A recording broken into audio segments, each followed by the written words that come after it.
Praise be to Jesus. I greet all the Mennonites in the name of our Lord and Savior Jesus Christ. మీ కొంత time request చేస్తున్నా నేను. This is regarding the court activity that is happening. ఈ Punjab national bank ఆక్షన్కు వెళ్ళినాక I think ఇది climax స్టేజ్లో నడుస్తున్నది. అయితే ఇక్కడ దీని డెవలప్మెంట్స్ ప్లస్ దీనికి కరస్పాండింగ్ కాన్ఫరెన్స్లో జరిగే యాక్టివిటీస్కి కొంత లింక్ ఉన్నది. అది చాలా కన్ఫ్యూజ్డ్గా కాన్ఫరెన్స్ ఉన్నది కాబట్టి నేను క్లారిఫికేషన్ ఇవ్వడానికని ఇప్పుడు ఈ వీడియో రిలీజ్ చేస్తున్నాము. అయితే దీంట్లో వాట్ ఎవర్ ఐఎమ్ టాకింగ్ ప్రతి ఒక్కటి కూడా నేను కోర్టులో పేపర్స్ కానీ లేకపోతే అఫీషియల్ డాక్యుమెంటేషన్ బేసిస్లో నేను మాట్లాడుతున్నా. కొంతమంది హర్ట్ కావచ్చు, కొంతమందికి నచ్చకపోవచ్చు, కానీ ట్రూత్ ఈజ్ ట్రూత్. ఇది మన కాన్ఫరెన్స్ క్షేమం కోరి చేస్తున్నాం కాబట్టి కొంత ఓపికతోటి వినాలని కోరుతున్నాను. అయితే 2018లో ఆఫ్టర్ డాక్టర్ ఆర్నాల్డ్స్ ఎవిక్షన్, ఆర్నాల్డ్ని అక్కడ నుండి బయటికి పంపించినాక బ్యాంకర్స్ ఆక్షన్ వెళ్ళినప్పుడు కేసు ఫైల్ చేసినప్పుడు డాక్టర్ ఆర్నాల్డ్స్ డాటర్ వచ్చి ఆర్నాల్డ్ని కూడా పార్టీ చేసుకుంటూ కేసు ఫైల్ చేసింది. బ్యాంకర్స్ తోటి ఆర్నాల్డ్ అంతా ఒక పార్టీ చేసి ఆమె ఫైల్ చేసింది. ఆమె position as one of the vice president of MBPA అని క్లెయిమ్ చేసుకుంటా అఫిడవిట్ ఫైల్ చేసింది కోర్టులో. అయితే అది క్వశ్చన్ చేసే సబ్జెక్టు రాకముందే ప్లస్ డాక్టర్ ఆర్నాల్డ్కి అసలు ఈ ల్యాండ్స్ మీద రైట్స్ ఏమున్నాయి, ఈ ఆక్షన్, ఈ మార్టిగేజ్ డిస్ప్యూట్ ఇదంతా కూడా వచ్చే స్టేజ్ వచ్చే వరకే డాక్టర్ ఆర్నాల్డ్ తరపున జాన్ వెస్లీ వచ్చి 1 crore రూపీస్ డీడీ కట్టి తర్వాత 7 కోట్లకు చెక్స్ ఇచ్చిండ్రు. మీకు తెలుసు తర్వాత కొన్ని డెవలప్మెంట్స్ ఏమైనాయో అవన్నీ దాన్ని బట్టి చెక్స్ రిటర్న్ పోయినాయి. చెక్స్ బౌన్స్ అయినందుకు ఆర్నాల్డ్ మీద వాళ్ళు క్రిమినల్ కేసు ఫైల్ చేసిండ్రు. అది కూడా ఇప్పుడు ప్రాసెస్లోనే ఉన్నది. తర్వాత ఈ టైంలో బ్యాంకర్ మళ్ళీ ఆక్షన్కి వెళ్ళిండు. అయితే ఈ ప్రాసెస్ అంతా అయ్యేటప్పుడు సెకండ్ టైం మేము బ్యాంకర్స్ని ఆక్షన్ పోయినప్పుడు మేము కంటెస్ట్ చేసినాం మళ్ళీ సేమ్ గ్రౌండ్స్లో. అయితే ఈ ఫస్ట్ టైం కాదు, ఆల్మోస్ట్ ఎవ్రీ ఇయర్ సిన్స్ 2016 అప్పటి నుండి మేము చేసినప్పుడు కూడా బ్యాంకర్స్ని పార్టీ చేసుకుంటే డాక్టర్ ఆర్నాల్డ్ ఎంబడి ఎవరెవరు సైన్ చేసినో వాళ్ళని పార్టీ చేసినాము. తర్వాత అడిషనల్గా జాన్ వెస్లీ బ్రదర్ని కూడా మేము పార్టీ చేస్తూ వచ్చినాము.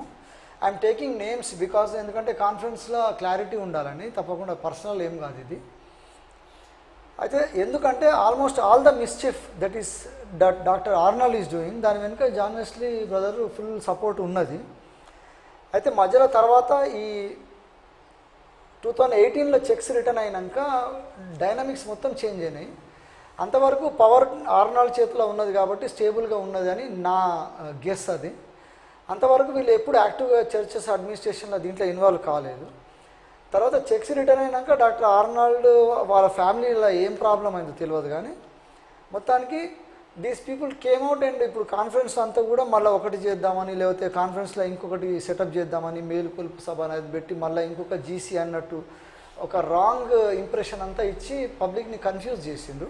కొంతమంది అదే ప్రాపగాండా చేసుకుంటూ తిరుగుతున్నారు కూడా, ఏం రెస్పాన్సిబిలిటీ లేదు, కొంచెం సెన్స్ కూడా లేకుండా తిరుగుతున్నారు. That is a different matter.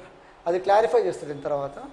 అయితే ఇప్పుడు 2019లో Day 1 January 1 నుంచే ఇప్పుడు ఆక్షన్కు పోతే ఆపడానికి ట్రై చేసినాము. దేవుని దయ వల్ల బిఫోర్ సంక్రాంతి వెకేషన్ ఆక్షన్ వాడు పెట్టుకుంటే బ్యాంకర్స్ January 7th ఆక్షన్ పెట్టుకున్నారు.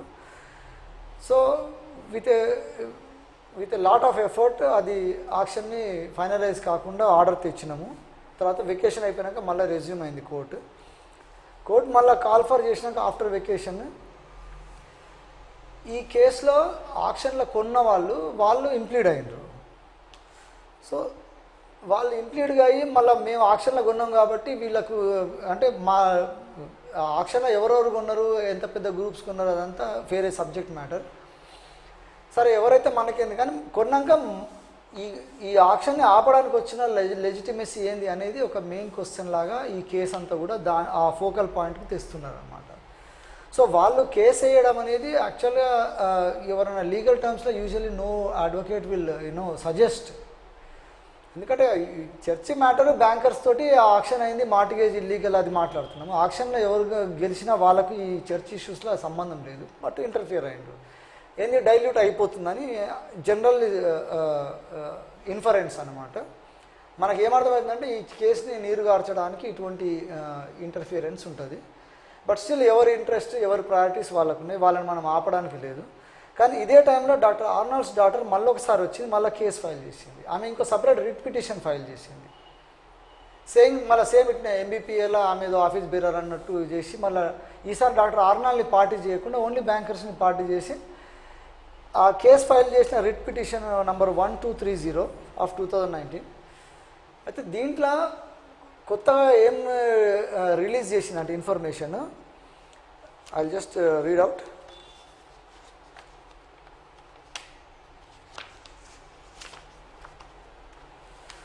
బ్యాంక్ ఆఫ్ మహారాష్ట్రకు మోర్ దెన్ 3 crores పే చేసిండ్రు. సో మేము బ్యాంక్ ఆఫ్ మహారాష్ట్రతో సెటిల్ చేసినట్టు స్టేట్మెంట్ కూడా పంపారు అన్నమాట. బ్యాంక్ ఆఫ్ మహారాష్ట్రది స్టేట్మెంట్ కూడా వాళ్ళు ఇచ్చిండ్రు. అయితే ఈ బ్యాంక్ ఆఫ్ మహారాష్ట్ర స్టేట్మెంట్ ఇవన్నీ దీన్ని ఈ కేసుది మేము దీని ఒక కాపీ తీసుకున్నాక మహబూబ్ నగర్లో షాప్స్ నుండి డైరెక్ట్ బ్యాంక్ ఆఫ్ మహారాష్ట్రకి అమౌంట్స్ క్రెడిట్ చేసిండ్రు. సో ఇది క్రెడిట్ చేసినప్పుడు ఇంతకంటే 1 month ముందే brother Rajaratnam, John Wesley's brother, ఈయన కొంతమందిని కలిపిపోయి మహబూబ్ నగర్లో షాప్స్ ఎవరు కూడా డాక్టర్ ఆర్నాల్డ్కి అమ్మడానికి కానీ షాప్స్కి ఉండొద్దని ఒక క్యాంపెయిన్ చేసినట్టు నాకు ఇన్ఫర్మేషన్, ఆ ఫొటోస్ కూడా అవి పంపిండ్రు. సో వాట్ ఎవర్ అది కాన్ఫిడెన్స్ బెటర్మెంట్ కానీ మేము కూడా సంతోషపడ్డాము. కానీ I was doubtful from the beginning that దీంట్లో ఏదో గేమ్ ఆడుతున్నారు, మిస్చీఫ్ చేస్తున్నారని. ఎందుకంటే ఈ డ్రామా అయిపోయినాక తీరా కోర్టుకు వచ్చి చూస్తే వీళ్ళు షాప్ల ముందర ఎవరు షాప్లో అమ్మనికే వీల్లేదని వాళ్ళకి ఏదో థ్రెటన్ చేసినట్టు ఒక లెవెల్లో జులూస్ తీసిండ్రు. దాని అవుట్కమ్ ఏంటంటే షాప్ వాళ్ళు వచ్చి బ్యాంకులో డైరెక్ట్ పైసలు కట్టిండ్రు, మోర్ దెన్ 3 crores. సో ఏమేమి పనులు చేస్తే దానికి ఏమేమి రిజల్ట్ వస్తుందో దాన్ని బట్టి కొంచెం మనం అర్థం చేసుకోవచ్చు. ఇదంతా బ్యాక్ ఆఫ్ ద మైండ్ చేసుకుంటే ఈ షాప్ వాళ్ళు ఎందుకు చేస్తున్నారని మేము షాప్స్ ఈ డీటెయిల్స్ అన్ని తీసుకొని ఒకవేళ డాక్టర్ ఆర్నాల్డ్ షాప్స్ కూడా అమ్మిండేమో అనేది ఇమ్మీడియట్గా పోయి మేము అక్కడ రిజిస్టర్ ఆఫీస్లో వెరిఫై చేసినాం. ఆ పర్సనల్ ఈవెంట్ నేను టైటిల్ ఇంకా కొంతమంది వెళ్ళినాం. మేము అక్కడ గేట్ కాడ నుంచి డాక్యుమెంట్ రైటర్ కాడ నుంచి మొదలు పెట్టుకుంటే లోకల్ ఆఫీసర్స్ వరకు లోపలంతా కూడా దే ఆర్ క్లియర్లీ సేయింగ్ వెనక పెద్ద మనిషి ఉన్నాడు, ఆయన ఫోన్ కొట్టబట్టి రిజిస్ట్రేషన్ చేయాల్సి వస్తుంది, మేము చేయాలని ప్రెషర్ పడుతున్నది అన్నట్టు వాళ్ళు అక్కడ నుంచి ఇన్ఫర్మేషన్. సో మేము ప్రొటెస్ట్ పిటిషన్ ఒకటి ఫైల్ చేసినాము, ప్లస్ ఆడ ఎందుకు అమ్మకూడదు దానికి కావాల్సిన అంత పేపర్ వర్క్ అంతా కూడా చేసి ఈ రిజిస్ట్రేషన్స్ కాకుండా ఆపడానికి ప్రయత్నం చేసినాము. బట్ స్టిల్ ఇప్పటికీ కూడా రేపటి నాడు ఇంత పెద్ద మనుషులు ఫోన్ చేస్తారు ఏమవుతుందో తెలియదు. కానీ on record we have protested and on paper we have given. తర్వాత ఈ టైంలో అక్కడ మాకు వినబడ్డ సబ్జెక్ట్ ఏంటంటే ఈ survey numbers 2 survey numbers Mahabubnagar shutters ఉన్నాయి కాబట్టి సర్వే నెంబర్స్ అన్నేమో ప్రొహిబిటెడ్ లిస్ట్లో పెట్టి బ్లాక్ చేసినాము. ఆ సర్వే నెంబర్స్ అన్నీ క్యాన్సిల్ అయినాయి కదా, పాస్బుక్స్ అవన్నీ కూడా క్యాన్సిల్ చేసిండు ఆల్రెడీ. కాబట్టి వాళ్ళకి ఏమని ప్రెషర్ పెడుతుందంటే సర్వే నెంబర్లు ప్రొహిబిటెడ్ లిస్ట్లో ఉన్నాయి కాబట్టి డోర్ నెంబర్లతో రిజిస్ట్రేషన్ చేయి, నీకేం ప్రాబ్లం అవుతుంది, కొనేటోడు రెడీ ఉన్నప్పుడు నువ్వేం బాధపడుతున్నావు, మీరు ఫీజులు తీసుకొని రిజిస్ట్రేషన్ చేసేయండి షాపులని ప్రెషర్ ఉన్నది. సో ప్రతిదానికి ప్రూఫ్ చూపించడానికి వీలు కాదు, ఎందుకంటే తెలివిగల పనులు చేసేవాళ్ళు కదా వీళ్ళందరూ. కాన్ఫరెన్స్కు నష్టమో లాభమో కానీ వీళ్ళందరూ చాలా ఎక్కువ తెలివి ఉన్నది వీళ్ళకు. సో దేవునికి పనికి వస్తే బాగుండు, కానీ అన్యాయం ఏంటంటే ఈ షాపులు అన్నింటినీ కూడా రిజిస్ట్రేషన్ చేయడానికి పెట్టిండు వాళ్ళు. ఇదంతా డ్రామా జరుగుతూ ఉన్నది. మేము అక్కడ ప్రొటెస్ట్ చేసి దాన్ని ఆపేసినాము. ఇప్పుడు కోర్టుకు వచ్చినాక కోర్టులోనేమో వీళ్ళ డాక్టర్ ఆర్నాల్డ్స్ డాటర్స్ తరఫున ఉన్న అడ్వకేట్స్, సీనియర్ అడ్వకేట్స్ వాళ్ళు ఏమంటున్నారంటే ఆక్షన్ ఇప్పుడు పెట్టకూడదు, ఎందుకంటే ఆల్రెడీ కొంత పేమెంట్ చేసినాము, పార్ట్ పేమెంట్ చేసినాక మళ్ళీ ఇట్లా ఆక్షన్ పెడతారు, ఆల్రెడీ పంజాబ్ నేషనల్ బ్యాంక్ కూడా కొంత ఇచ్చినాము, సమ్ రీజన్ చూపిస్తున్నారు. సో మొత్తానికి ఇప్పుడు ఆక్షన్ అంతా చేయడానికి ఈ పిటిషనర్ ఎవరంటే ఇప్పుడు మెంబర్స్ కాదనమాట. ఎందుకంటే మేము మెంబర్స్ వచ్చి వేసి ప్రొటెస్ట్ చేసి ఆపినాము, హైకోర్టులో మేము చేయబట్టి ఆగిందని క్రెడిట్ రావకూడదు ఫస్ట్ పాయింట్, అదొక అటెంప్ట్. తర్వాత ఈ సొసైటీకి లీగల్గా కొట్లాడాల్సిన అర్హత ఉన్నోళ్ళు ఎంబీపీఏ తరపున ఆమెకు ఉందంట, జీసీ తరపున ఆర్నాల్డ్కు ఉన్నది అని కోర్టులో ప్రొజెక్ట్ చేయడానికి వీళ్ళు రిపీటెడ్లీ కేసులు ఫైల్ చేస్తున్నారు. ఆర్డినరీ మెంబర్స్గా మీకేం సంబంధం ఉంది, మీకేం రైట్స్ ఉన్నాయి అనే పాయింట్ మీదకి ఇదంతా డైవర్ట్ చేసి తెస్తుండ్రు. సో మా లెజిటిమసీని ప్రూవ్ చేసుకోవడం పెద్ద ఇష్యూ కాదు. కాకపోతే ఇక్కడ కాన్ఫరెన్స్ గమనించాల్సింది ఏంటంటే ఏదైనా కూడా డాక్టర్ ఆర్నాల్డ్ వాళ్ళ ఫ్యామిలీ తప్ప ఇంకా ఎవరు దీన్ని ఏం చేయలేదు అనే ఇంప్రెషన్ క్రియేట్ చేస్తున్నారు. దీనికి తెలివి తక్కువగా ఇప్పటికీ 40 ఏళ్ళ నుంచి బానిసల్లాగా బతికిన వీళ్ళు కొంతమంది ఇప్పుడు పెద్దలు కొంతమంది తిరుగుతున్నారు. ప్రాపర్టీ ప్రొటెక్షన్లో మనతోటి రెగ్యులర్గా ఉన్నోళ్ళే వీళ్ళు. సో వీళ్ళు కలిసి ఇప్పుడు ఆఖరికి మళ్ళీ వీళ్ళు తప్ప ఎవరు చేయలేరు అనుకుంటుండ్రు. అయితే ఇప్పుడు అబ్జర్వ్ చేయండి మీరే, షాప్స్ నుండి 3 కోట్లకు పైన అమౌంట్ కలెక్ట్ చేసి బ్యాంకుకు క్రెడిట్ చేసిండ్రు. ఆ షాప్స్ తోటి అగ్రిమెంట్ చేసుకుని ఏమైనా లీగల్గా వాళ్ళు చేసుకోవడానికి ప్రయత్నం చేయకుండా మేము ఆపినాము. ఇది ఆపగలిగిన శక్తి కలిగిన వాడు వెనక ఉన్నాడనేమో అక్కడ ఆఫీస్లో మొత్తం టాక్ నడుస్తుంది. ఎవరినైనా అదే అంటుండ్రు. వీళ్ళంతా మళ్ళీ కాన్ఫరెన్స్ ఉద్ధరించడానికి ఏదో కొత్త ఆల్టర్నేట్ లీడర్షిప్ తయారు చేస్తున్నట్టు ప్రొజెక్షన్ ఇస్తున్నారు. దీనికి మన తందాన అన్నట్టు కొంతమంది తిరుగుతూ ఉన్నారు తెలివి తక్కువగా. సో ఇది గమనించి ఇప్పటికైనా రియలైజ్ కావాలని నేను ఐఎమ్ రిక్వెస్టింగ్. తర్వాత కొంత పర్సనల్గా అనిపించినా కూడా చెప్తున్నా, కొన్ని నేమ్స్ కూడా చెప్తున్నా, నేను కొంచెం హార్ష్గా అనిపించినా కూడా ముందే అపాలజీ చెప్తున్నా, ఐఎమ్ సో సారీ. కానీ దేవుని పనికి కాన్ఫరెన్స్కి చాలా నష్టం జరుగుతుంది కాబట్టి ఈ విషయాలు మీకు తెలియాలి. ఈ పరిస్థితి ఇట్లున్నాక ఇప్పుడు కోర్టు ముందు పోయినప్పుడు ఈ అమౌంట్ ఎవరు రీపే చేయాలి, ఎట్లయినా చేయాలి కదా, ఎవరో ఏదో ఒకటి చేయాలి. కాబట్టి కౌరంపేట దగ్గర ప్రాపర్టీ తీసేద్దాము, లేకపోతే షాప్స్ తీద్దాము, పెట్రోల్ బంక్ తీసేద్దాము, లేకపోతే మక్తల్ దగ్గర ప్రాపర్టీ తీద్దాము, రకరకాల వైజ్ ఐడియాస్ తోటి వీళ్ళు పబ్లిక్లో నడుస్తున్నది. మన కాన్ఫరెన్స్లో ఉన్నోళ్ళు కూడా చాలామంది ఈ పాయింట్ మీద ఎక్కువ ఫోకస్ చేస్తుంది. ఇంత ఉన్నది కదా, వెనుక ఒక 20 ఎకరాలు తీసేద్దాము, లేకపోతే కొన్ని షాపులు పోతే పోని కానీ అన్నట్టు మాట్లాడుతున్నారు. కాకపోతే వీళ్ళు మిస్ అయిన పాయింట్ ఏంటంటే ఈ మొత్తం దీనికి అంతా కారకులే వీళ్ళు. దీనికి సాల్వ్ చేయడానికి మళ్ళీ వీళ్ళే వచ్చి మన ప్రాపర్టీ మెనోనైట్ కాన్ఫరెన్స్ ప్రాపర్టీ ఇంకోటి అమ్మేసి మళ్ళీ వీళ్ళు దీన్ని సెటిల్ చేస్తామంటున్నారు. ఇట్లా చేయాల్సిన అర్హత కానీ అధికారం కానీ వీళ్ళకి ఎవరిచ్చిండ్రు అనేది పాయింట్ ఎవరైనా క్వశ్చన్ చేస్తుండ్రా అని చూసినాము. ప్రతి ఒక్కరు తెలివి తక్కువలాగా గొర్రెల్లాగా తిరుగుతున్నారు తప్ప దీని గురించి ఆలోచిస్తలేరు. Any useless fellow, any idiot can really sell a property and settle the scores. పైసలు కట్టడానికి భూమి అమ్ముకొని దీనికి తెలివి అవసరం లేదు, మేధావులు అవసరం లేదు, ఇన్ఫ్లుయెన్స్ అవసరం లేదు, పవర్ పరపతి అవసరం లేదు. అంత ప్రైమ్ లొకేషన్ ఎవడైనా చేస్తారు. Any fool can do it. అది పెద్ద చేసి కాన్ఫరెన్స్ని ఉద్ధరించడానికి వచ్చినట్టు ఏదో పెద్ద రిఫార్మర్స్ లాగా గుంపులు వేసుకొని తిరుగుతూ ఉన్నారు, గుంపులో తిరుగుతూ ఉన్నారు. సో ఇది యాక్సెప్టబుల్ కాదు. కాబట్టి మేము వేసిన పిటిషన్లో ఇప్పుడు కాదు, ఫ్రమ్ ద బిగినింగ్ 2016 నుండి మొదలు పెడితే ఇప్పటిదాకా కూడా every time we are giving the bank clear idea. ఈ ఫండ్స్ ఎక్కడి నుంచి వచ్చినాయి, ఫండ్స్ ఎట్లా పోయినాయి, ఎట్లా రాబట్టవచ్చు అనేది పాసిబిలిటీస్ అన్నీ కూడా మేము ఇచ్చినాం అనమాట. సో అది కేసు ప్రోగ్రెస్ అయినాక వస్తుంది. సో ఈ కేసు ప్రోగ్రెస్ కాకుండా ఉండడానికి కావాల్సిన డమ్మీ కేసెస్ ఇవన్నీ ఫైల్ చేస్తుండ్రు అనమాట. ఇంతకుముందు కూడా జడ్చర్ల పాస్టర్ విజయభూషణం ఉండే ఆయనతోటి కేసు వేయించిండ్రు, పిఏ జాన్ తోటి వేయించిండ్రు. ఇవన్నీ ఫాల్స్ కేసులు వేయించి మెయింటైనబుల్ కావని కొట్టేసేసినాక మెనోనైట్ కాన్ఫరెన్స్ తరఫున ఎవడైనా కేసు వేస్తే ఆ కేసు హైకోర్టులో మెయింటైన్ కాకుండా ఉండడానికి ఇటువంటి అన్ని ఫ్లిమ్జీ గ్రౌండ్స్ తోటి కేసెస్ అన్ని ఫాల్స్ కేసులు ఫైల్ చేయడం, అసలు నిజంగా కాజ్ కోసం మనం పోదామంటే మనకు ప్రాబ్లం అయ్యేటట్టు చేస్తుంది. ఇక్కడ ఇదొక యాంగిల్ ఉంటే ఇదంతా చేసేటప్పుడు హై అండ్ యాక్టివిటీ కాబట్టి హైకోర్టులో అది కూడా మళ్ళీ డబుల్ బెంచ్లా సీనియర్ కోర్ట్స్లో అవుతున్నాయి కదా. ఈ లీగల్ ఎక్స్పెన్సెస్ అంతా కూడా ఎక్కడ మీట్ అవుతున్నామో అన్ని చర్చెస్ కలుస్తున్నాయి కదా అని ఈ చర్చెస్ అన్నింటినీ కూడా డివైడ్ చేసి చర్చెస్ అంతా రాంగ్ ఇన్ఫర్మేషన్ ఇచ్చుకుంటూ ఇప్పుడు దీనికి కావాల్సిన రిక్వైర్మెంట్స్, ఫైనాన్షియల్ రిక్వైర్మెంట్స్ కానీ, మోరల్ సపోర్ట్ కానీ, ప్రేయర్ సపోర్ట్ కానీ ఏదైనా కూడా చేయకుండా అన్ని మేజర్ చర్చెస్ కానీ యాక్టివ్ పార్టిసిపెంట్స్ ఎవరెవరు ఉందో వీళ్ళందరినీ రియలైజ్ కాకుండా తప్పుదో పట్టించి మంచి ఒక లైన్ ఆఫ్ థింకింగ్లో పెట్టి తిప్పుతూ ఉన్నారు అనమాట. వీళ్ళని ఇట్లా తిప్పేదానికి మీకు ఎగ్జాంపుల్ నేను హ్యూస్టన్ది చెప్తాను. ఆ గోడ కట్టడము అదంతా చేసి ఆ చర్చలు వచ్చి హంగామా చేస్తూ ఉన్నారు. కానీ ఇది ఎప్పుడు జరిగిందంటే కరెక్ట్ మీరు ఆలోచించి చూడండి. ఇక్కడ 7 కోట్ల చెక్ బౌన్స్ అయిపోయింది. ఇక్కడ డెస్పరేట్గా వీళ్ళు డబ్బు కట్టాలని చూస్తున్నారు. ఆ టైంలో హ్యూస్టన్ని ఖాళీ అగ్రిమెంట్ ఆఫ్ సేల్ చేసుకున్నా కూడా పైసలు కట్టేంత సిచ్యువేషన్ ఉన్నది. ఆ పేపర్స్ కూడా ఉన్నాయి, నా హ్యూస్టన్ కూడా ఏమేమి చేసిందో ఏమేమి కథ నడిచిందని. సో కొంతవరకు చర్చ్ అవేర్నెస్ వచ్చింది, చర్చ్ వాళ్ళు మంచిగా రెస్పాండ్ అయినారు దాంతో. ఆ టైంలో మేము ఎందుకు కాలేదని కూడా కొంతమంది డౌట్ పడ్డారు. కానీ మేము చేయాల్సిన పని చేసినాము.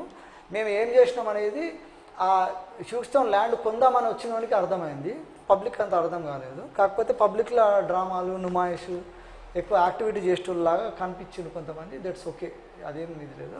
నిజంగా కూడా కొంతమంది హ్యూస్టన్ చర్చ్ కన్సర్న్ ఉన్నారు. కానీ దీంతో చర్చిని కంట్రోల్ తీసుకొని ఆ 7 కోట్లు కట్టడం ఎందుకు ఫెయిల్ అయిందంటే హ్యూస్టన్ది హిట్ అయింది కాబట్టి ఫెయిల్ అయింది. హ్యూస్టన్ది ఎందుకు హిట్ అయిందో మీకు అర్థం కావాలంటే కొన్ని పేపర్స్ నేను తర్వాత చూపిస్తారు నాకు కావాలంటే.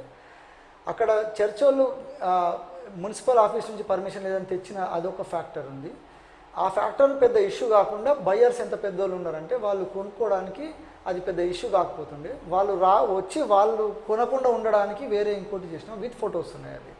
ఓకే, సో అది డైరెక్ట్ వచ్చినప్పుడు పబ్లిక్లో అవసరం లేదు, అది తర్వాత చెప్పేస్తాను మీకు. ఎవరైనా కావాలంటే ఇంట్రెస్టెడ్ పీపుల్ నన్ను కన్సల్ట్ చేయండి.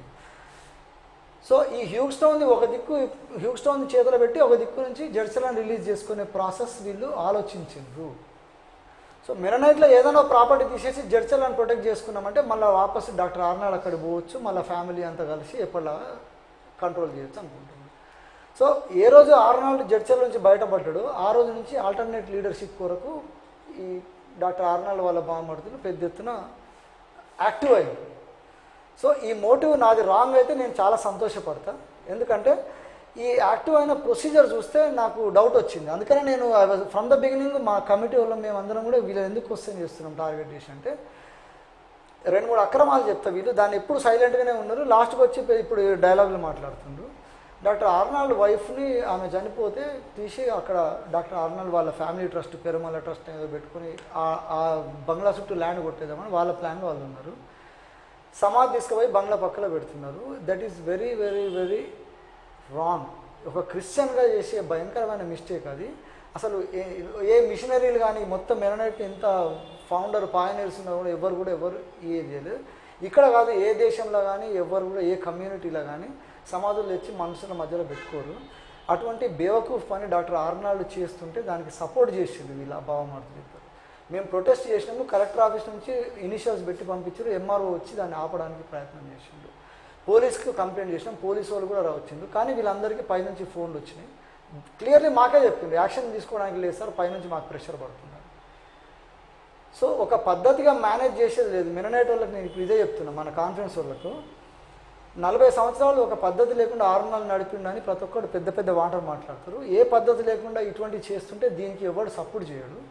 ఇట్లా పద్ధతి లేకుండా వీళ్ళు కూర్చొని డ్రామాలు చూస్తూ ఉంటే వీళ్ళు తప్పని ఎవరు అన్నారు. ఇది కాకుండా మళ్ళీ డాక్టర్ ఆర్నాల్డ్ బిడ్డ రాగానే తీసుకొచ్చి ఎంబడే ఎవడో ఆర్ఎస్లో ఎమ్మెల్యే వీళ్ళందరూ కలిసి ఎంబడే ఆర్డినేషన్ ఇచ్చారు. ఆర్డినేషన్ ప్రొసీజర్స్ లేవు, పద్ధతి లేదు, ఒక నీడ్ తెలియదు, తలతోక లేకుండా ఏది పడుతుంది డాక్టర్ ఆర్నాల్డ్ అండ్ ఫ్యామిలీ చేస్తుంటే అందరూ తనకి చేస్తుంటాం. ప్రొటెస్ట్ చేసినాం మేము, కానీ ఆర్డినేషన్ ఆపడానికి అయితే అది వీలు కాదు, ఎందుకంటే ఇట్ లుక్స్ ఆర్డ్. సో ఇంత ఇర్రెస్పాన్సిబుల్ ఫెలోస్ మళ్ళీ వీళ్ళు కాన్ఫరెన్స్లో పెద్ద లీడర్స్ అంటే వీళ్ళు చేసే ఒపీనియన్, మళ్ళీ వీళ్ళు పెద్ద మాటలు ఏం మాట్లాడుతుంటారు, వీళ్ళు ఎంబడి ఉన్న వాళ్ళు మనం అందరం కలిసి కొట్లాడాలి, ఇన్ని జీసీలు అన్ని జీసీలు అంటారు. ఎన్ని జీసీలు అనేది నేను తర్వాత మీకు అర్థమయ్యేటట్టు చెప్తా. జీసీలు అన్నీ ఏం లేవు, ఆర్నాల్డ్ సుజ్ఞానం కొట్లాడుతుండ్రు, ఆ జీసీ పెండింగ్లో ఉన్నది.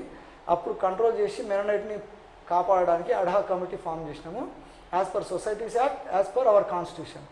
ఇది కాక మళ్ళీ ఇంకా ఆర్జీసీజీస్ అని ఇట్లా రోడ్ల పక్కన చేసుడు, లేకపోతే ఎస్ జోసెఫ్ పట్టుకొని తిరుగుతున్నది అంతా కూడా బక్వాస్ అది. సో ఇవన్నీ లేకుండా తెలివి తక్కువ ఇంకా ఎన్ని జీసులున్నాయని ఎవరెవరు మాట్లాడుతుందో మీ మైండ్ సరిగా లేదు, లేకపోతే కావాలని మీరు కాంప్లికేట్ చేస్తున్నారని అనిపిస్తుంది. కావాలంటే జీసీ ఆఫీస్ తీసుకున్నాము, ఆ జీసీ ఆఫీస్కి రండి, మీకు అన్ని క్లియర్గా పేపర్లతో సహా చూపిస్తాము. క్రిస్టఫర్ మీసాల్ గారి ఆధ్వర్యంలో అన్ని ఫీల్డ్లకి రిప్రజెంటేటివ్స్ వచ్చి అక్కడ గవర్నింగ్ కౌన్సిల్ ఆఫీస్ ఆపరేట్ అవుతున్నది. ఎస్ జోసెఫ్ ఉండే కానీ ఎస్ జోసెఫ్ ఎందుకు తీసినాం అదంతా డీటెయిల్స్ ఉన్నాయి, అది కావాలంటే విత్ పేపర్స్ ఎవ్రీథింగ్ మీకు చూపిస్తాము, అది పెద్ద ఇష్యూ కాదు. ఒక గవర్నింగ్ కౌన్సిల్ ప్రెసిడెంట్ అన్నప్పుడు ప్రెసిడెంట్ నా బుర్రకు దోచినట్టు చేస్తా అని ఆర్నాల్డ్ చేసుకుంటూ పోతే 40 సంవత్సరాలు మెరనైట్ కాన్ఫరెన్స్ బానిసలాగా బతికిండ్రు. తర్వాత మంచిగా చేద్దామని ఎవరిని ప్రెసిడెంట్ చేసిండ్రో ఆ ప్రెసిడెంట్ వచ్చిన పెద్ద మనిషి కూడా ఇర్రెస్పాన్సిబుల్గా లేజీగా బిహేవ్ చేస్తుంది కాబట్టి ప్రెసిడెంట్ని తీసి పక్క పెట్టి మళ్ళీ ఇంకొకరిని కోఆప్ట్ చేసుకున్నాము. ఆ కోఆప్ట్ చేసుకున్న ప్రెసిడెంటే క్రిస్టఫర్ మీసాల్ గారు. సో ఎస్ జోసెఫ్ని తీసినందుకు రెవరెండ్ ఎస్ జోసెఫ్ని అంటే దానికి 101 రీజన్స్ ఉన్నాయి, నేను చూపిస్తాను. అది మిస్ ఇన్ఫర్మేషన్ ఏం కాదు, అది క్లియర్ కట్గా ఉన్నది. We have given enough opportunities. ఇక్కడ తెలుసుకోవాల్సింది ఏంటంటే ఇప్పటి నుంచి అడ్మినిస్ట్రేషన్లో ఎవరైనా including myself or anybody రెస్పాన్సిబుల్గా పనులు చేయకుండా బుర్రలు దోచినట్టు చేస్తే తీసి పక్కలో పడేస్తారు. ఫలించని ప్రతి తీగని కోసేయాలన్నట్టు తీసి పడేసిన తీగనే ఎస్ జోసఫ్ గారు. జీసీటీ క్లారిఫికేషన్ ఇంకా నేను సపరేట్ ఇవ్వమంటే ఒక గంట సేపు ఇస్తాను, ఇష్యూ కాదు. So coming to the point, governing council office administration కోసమని ఆఫీస్ ఒకటి ఉన్నది మనకు. ఆర్నాల్ని తీసేమో జడ్చలకి ఎలగొట్టేసిండ్రు. ఈ టైంలో మేము already governing council office registered office ఆ బంగ్లా ఉంది, 1888 నుంచి ఉన్నది. బ్యాప్టిస్ట్ కట్టించింది, తర్వాత మెననైట్ అక్వైర్ చేసుకున్నది అది మనది. అక్కడనే మన రిజిస్టర్డ్ ఆఫీసు అయింది, విత్ డోర్ నెంబర్తో సహా ఉన్నది అది. ఇది మేము రైట్ టు ఇన్ఫర్మేషన్ యాక్ట్ కింద సొసైటీస్కి మేము అప్లై చేసినప్పుడు వాళ్ళు ఇచ్చిన డేటా ఇది సొంత మాట్లాడింది కాదు. సో గవర్నింగ్ కౌన్సిల్లో రిజిస్టర్డ్ ఆఫీస్ ఉన్నా కూడా డాక్టర్ ఆర్నాల్డ్ జడ్చర్ల నుంచి ఆపరేట్ చేస్తుండు. ఇప్పుడు జడ్చర్లలో ఆర్నాల్డ్ లేడు కాబట్టి అక్కడ నుంచి గవర్నింగ్ కౌన్సిల్ ఆపరేట్ అయ్యేది ఎంత రీజనబుల్. అక్కడ ఏం చేస్తలేరు, ఆ స్కూల్కి సంబంధించిన మిడ్ డే మీల్స్, పనికిమాలిన డేక్షలు, కొన్ని పనికిమాలిన papers, it's used as a store house, dustbin లాగా వాడుతున్నారు. దాన్ని మేము నోటీస్ క్లియర్గా ఇచ్చేసి ఆ కన్సర్న్డ్ ఆఫీసర్స్కి మొత్తం క్లీన్ చేసుకొని 1 month వరకు అంత రంగులేసి అంత చేసి దాన్ని ఆఫీస్ తయారు చేస్తే ఆఫ్టర్ 1 or 1.5 months 45 days తర్వాత బ్రదర్ రాజరత్నం వెనక ఉండి చేపించిందని మనకు క్లియర్గా తెలుసు ఎవరికైనా. ఆ ప్రూఫ్లు ఉండవు కదా వీటికి. ఎంబడే పిఏ జాన్ తోటి కేసు ఫైల్ చేయించిండ్రు, దాని మీద చేసిండ్రు. ఇన్ని కేసులు చేసినా ఎవరి మీద ఒకరు కేసు వేసుకోలేదు. గవర్నింగ్ కౌన్సిల్ ఆఫీస్గా హెడ్ క్వార్టర్స్ని ఫామ్ చేసినందుకు వీళ్ళు ఇంత తీవ్రంగా 13 మంది మీద 11 సెక్షన్స్, అందులో నాన్ బెయిలబుల్ సెక్షన్స్ కూడా పెట్టి అందరు ఇంక్లూడింగ్ విమెన్ కూడా వదలకుండా వీళ్ళ మీద కేసు ఫైల్ చేసింది. గవర్నింగ్ కౌన్సిల్ ఆఫీస్ సెటప్ చేస్తున్నందుకు వీళ్ళు చేసిన ఇంత సివియర్ యాక్టివిటీ అంట. 2 రోజులు ఆడ క్లబ్లలో కూర్చొని వెనక మేనేజ్ చేశారు, అది మాకు తెలుసు. సో ఇటువంటి మోటివ్ ఉన్నోళ్ళు మెననైట్ మళ్ళీ కాపాడడానికి ఇంకో సపరేట్ ఆల్టర్నేట్ అడ్మినిస్ట్రేషన్ అంటే బుద్ధి లేకుండా తిరిగేటోళ్ళందరికీ ఇప్పటికైనా అర్థం కావాలి. Governing council head office mission కాంపౌండ్లో బంగ్లానే, దానికి తెలివి తక్కువ కేసు పెడితే దానికి పంచ్ విట్నెస్లుగా మహబూబ్నగర్ చర్చిలో యూజ్లెస్ పీపుల్ ఎవరు ఉండరో వాళ్ళకి తెలుసు, వాళ్ళకు కూడా చెప్తున్నా. బేవకూఫ్ అన్న దేవునికి భయం లేకుండా హౌలా పాలిటిక్స్ మహబూబ్నగర్ చర్చిలో చాలామంది ప్లే చేస్తుండ్రు. అవన్నీ పక్కకు పెట్టి ఇప్పటికైనా రియలైజ్ అయ్యి సరిగ్గా దేవునికి మహిమ కలిగేటట్టు, కాన్ఫిడెన్స్ ముందుకు పోయేటట్టు రైట్ సైడ్ ఉండాలని రిక్వెస్ట్ చేస్తున్నాను. నేను కొంచెం అగ్రెసివ్గానే ఉంది కానీ this is how it is, facts ఉన్నాయి కాబట్టి చెప్తున్నాను. నేను సారీ కూడా చెప్తున్నాను. ఇప్పుడు నేను చెప్పిన పేర్లు ఉన్న అందరూ కూడా ఒక పెద్ద స్టేజ్ అయ్యండి, వీళ్ళందరినీ మరి నేను ఎప్పటిలా దేవుని ప్రేమను బట్టి వాళ్ళని కాళ్ళు కడిగి గలమేలాయిస్తాను, పెద్ద ఇష్యూ కాదు. కానీ తప్పు చేస్తే మాత్రం తప్పు చేసామని చెప్తున్నాము. ఇప్పటికైనా బుద్ధి తెచ్చుకొని రియలైజ్ అయ్యి సీదా కావాలి. దేవుని సేవ చేయాలంటే అందరికీ హక్కు ఉంది, మెననైట్ అంటే మన అందరిది. కానీ ఎవరి బుర్ర దోచినట్టు ఆడు చేసుకుంటే ఏదో ఫ్యామిలీ డ్రామాలు ఆడితే ఇక్కడ కూడా ఆగనికి లేదు. Special ad hoc committee will stop this at every stage. దీనికి ఎవరెవరు సపోర్ట్ చేస్తారో వాళ్ళని డైరెక్ట్గా ఎందుకు అనలేకపోతున్నామంటే, సరే మన రేపన్నాడు కలిసి సేవ చేయాల్సి వస్తుంది, దేవుని కొరకు అందరం ఒకటే అన్నదమ్ములం అన్నట్టు ఉండాలని పర్సనల్గా ఏం పోతలేం. కానీ సిగ్గు లేకుండా రాంగ్ సైడ్ సపోర్ట్ చేసేటోళ్ళు ప్రతి మెయిన్ చర్చిలలో ఉన్నారు. కొంతమంది పాస్టర్లు పుల్పిట్ మీద నుంచి ఒక without any spirit of God or any spirit of righteousness లేకుండా ఈ పనికిమాలిన స్టాండ్ తీసుకుంటున్నారు. ఇవన్నిటికీ ఏదో ఈజీగా మాట్లాడేస్తున్నారు. కాన్ఫరెన్స్కు ఉన్న పొటెన్షియల్ ఏందో నేను ఇప్పుడు ఒక 2 నిమిషాల్లో చెప్తాను, తర్వాత చేస్తాను. ఎంత పెద్ద బిజినెస్ గ్రూప్స్ వచ్చిందంటే యూజువల్గా ఇది అంతా బ్యాంక్ ఆక్షన్ అయినప్పుడు వైట్లో కొనాలి కాబట్టి ఏదైనా కూడా ఒక ఆర్గనైజ్డ్ బిజినెస్ వాళ్ళే కొంటారు. సో ఆల్మోస్ట్ 35 lakhs 35 crores పెట్టాలంటే ఏ బిజినెస్ కంపెనీ రావాలన్నా కంపెనీకి ఒక లీగల్ అడ్వైజర్స్ ఉంటారు. వాళ్ళు ఈ దీంట్లో లీగల్ కొనాలా లేదా చెప్పాలి కదా. ఇంత లిటిగేషన్ ఉంటే కూడా ఈ కంపెనీస్ పెద్ద మనుషులు ఒక 9 మంది మనుషులు వచ్చి వీళ్ళు they are buying it at risk. వీళ్ళు ఎంత రిస్క్ ఉన్నా కొనండి, మీకు మేము చూసుకుంటామని ఎవడు భరోసా ఇస్తే రావాలి, ఎవరు ఇవ్వకుంటే ఎవరైనా వస్తారా ఆలోచించండి మీరు. 100 సంవత్సరాల నుంచి ఉన్న ప్రాపర్టీ ఇది.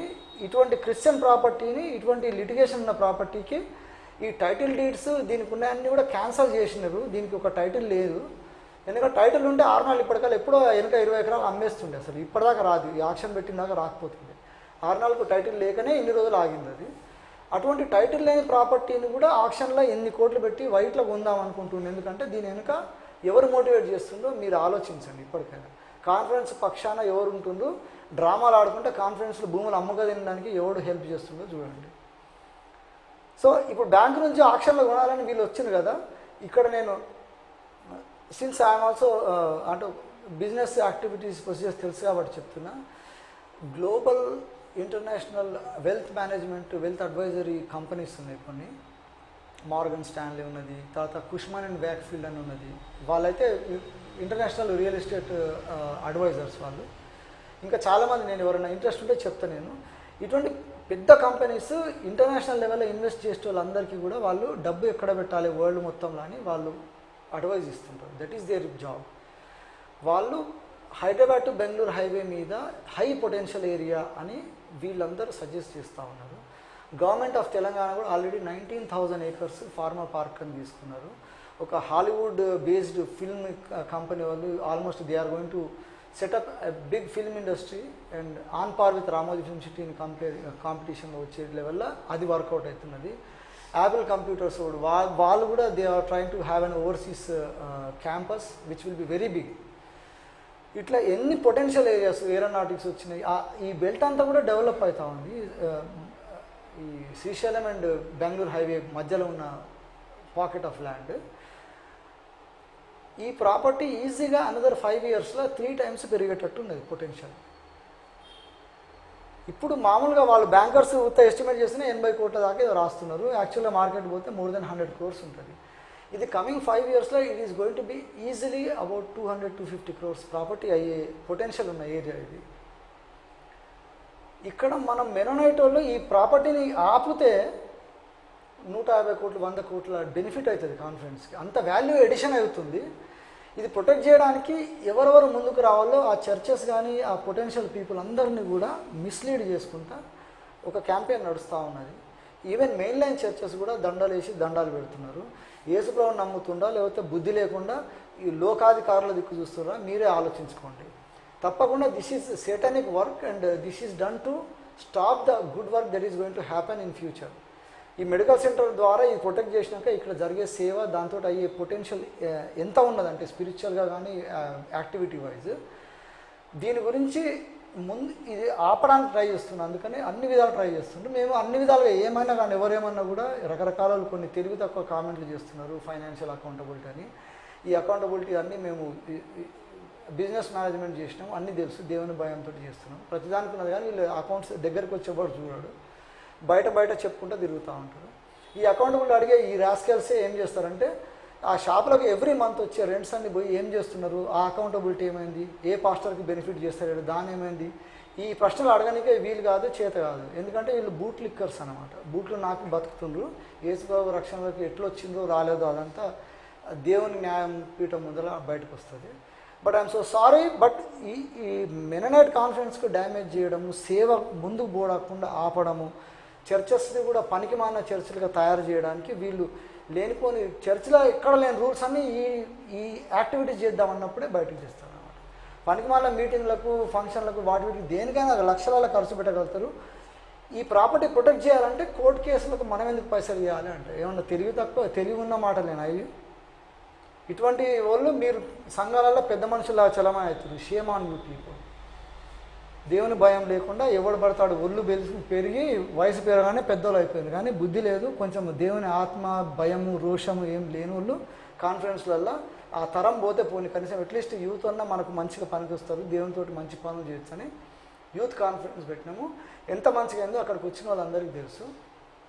ఆ కాన్ఫరెన్స్లో రేజ్ చేసిన ఇష్యూస్కే ఈ జవాబు ఇచ్చి చెప్పిన కాబట్టి కొంత క్షమించాలని కోరుతున్నా. కొంత హార్డ్ డైలాగ్స్ అవి కూడా వచ్చినాయి కానీ తప్పదు. ఎందుకంటే ఈ పని చేసే వాళ్ళకి తెలుస్తుంది. మెట్ట వేదాంతం అంటారు, గట్టు మీద కూర్చొని డైలాగులు కొడుతుంటారు. ఆడ కొట్టుకోబోయేటోళ్ళు కానీ ఈత కొట్టేటోళ్ళు దానికి ఏం చెప్పరు, బయట కూర్చొని నీట్గా ఇట్లా గైడెన్స్ ఇస్తున్నట్టు మాట్లాడుతుంటారు. ఎక్స్పర్ట్ కామెంట్లు చేసేటోళ్ళు ఉన్నారు మెనోనైట్లో. గుడ్ ఫర్ నథింగ్ ఫెలోస్ కాబట్టి ఎక్కువ పట్టించుకోకూడదు మనము. ఇప్పటికైనా కూడా కాన్ఫరెన్స్లో మీరు ముందుకు రండి. మనం అందరం కలిసి దేవుని కొరకు గొప్ప పనులు చేయడానికి అడ్హాక్ కమిటీ ద్వారా జరిగే ఈ పనులు, ఇది టెంపరీ కమిటీ, పవర్స్ పొజిషన్స్ కాదు. బెనిఫిట్ కూడా రీఆర్గనైజ్ చేసినాక ఇట్లా ఉండదు. తప్పకుండా అన్ని ఆస్పెక్ట్స్లలో అకౌంటబిలిటీ ఉంటుంది. ఫైనాన్షియల్ మేనేజ్మెంటు, బిజినెస్ మేనేజ్మెంటు, పాస్టర్స్ని ఎట్లా మేనేజ్ చేయాలి, అవుట్ రీచ్ ఎట్లా ఉండాలి, చర్చ్ ఎక్స్టెన్షన్ ఎట్లా చేయాలి, ఈ అన్నీ కూడా స్టాండర్డ్ ప్రొసీజర్స్ అన్నీ కూడా ఎస్టాబ్లిష్ చేస్తాము. బైబిల్ కాలేజ్ని ఎట్లా నంబర్ పెంచాలి, సేవకులకు కొంతమందికి ఫైనాన్షియల్గా రాంగ్ ఉన్నారు, కొంతమంది సేవకులే గలత్ ఉన్నారు, అంతా పొలిటికల్గా తయారైనారు, వాళ్ళని ఎట్లా కరెక్ట్ చేయాలి, దీనికి మన మెనోనైట్ గైడ్లైన్స్ ఎట్లా పనిచేస్తున్నాయి, ఇవన్నీ కూడా ఆల్రెడీ ఉన్నది. It is there in the constitution. దాన్ని సిస్టమేటైజ్ చేస్తే దేవునికి మహిమ కలిగే పనులు చేస్తాము. పేషెంట్గా ఈ వీడియో చూసినందుకు మీ అందరికి వందనాలు చెల్లిస్తున్నాను. Thank you.